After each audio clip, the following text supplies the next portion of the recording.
চেয়ারম্যানঘাট মাছ বাজারের মাছ ব্যবসায়ী আসলে আজকে আপনাদেরকে বলবো প্রশাসনের দৃষ্টি আকর্ষণ এবং পাশাপাশি হাতিয়ার প্রতিনিধি এবং গণপ্রজাতন্ত্রী বাংলাদেশ সরকারের কাছে আকুল আবেদন।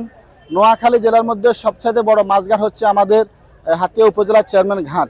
এই ঘাটটা আসলে বৃহত্তর নোয়াখালীর মধ্যে সর্বশ্রেষ্ঠ মাছঘাট এবং এখান থেকে হাজার হাজার লক্ষ লক্ষ জেলেবাইদের উপার্জনের একটি পথ এই মাছঘাট এবং শত শত ব্যবসায়ীদের এই একটি ঘাট হচ্ছে মাছঘাট। এই মাছঘাটে হাজার হাজার জেলে, হাজার হাজার আড়তদার, হাজার হাজার লেবারের রিজিকের পয়সালা। আসলে নদী ভাঙার কারণে এই মাছঘাটটি হয়তো থাকবে না, নদীর কবলে চলে যাবে।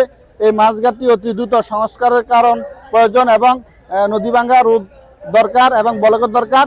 এই বলকটা যদি হয় তাহলে এই মাছঘাট বেঁচে যাবে হাজার হাজার ব্যবসায়ী, বেঁচে যাবে শত শত ব্যবসায়ী। তাহলে এই রিজিকের ফয়সালা নোয়াখালীর মধ্যে যে ঘাট, নোয়াখালীর মধ্যে যে মাছঘাট, হাতিয়ার মধ্যে যে মাছঘাট, এই ঘাটটি আসলে রক্ষার স্বার্থে অতি দ্রুত বলকের প্রয়োজন। অতি দ্রুত এই মাছঘাট রক্ষার্থে বলক দিয়ে এই মাছঘাটটাকে রক্ষা করতে হবে। পাশাপাশি জেলেবাইদেরও উপকার হবে এবং ব্যবসায়ীরা বেঁচে যাবে। কারণ এই মাছঘাট হচ্ছে আমাদের সবচেয়ে ব্যবসার একটা বড় স্থান। এই মাছঘাট দিয়ে সারা বাংলাদেশে আমরা পরিচিত।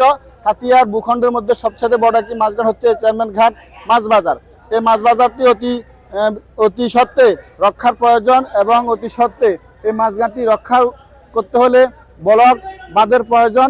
সেই বলক বাঁধটি অবশ্যই যদি দেওয়া হয় তাহলে মাছঘাটটি বেঁচে যাবে শত শত ব্যবসায়ীর দোকানপাট, বেঁচে যাবে হাতিয়ার মানুষের ভূখণ্ডের একটি মাছঘাট।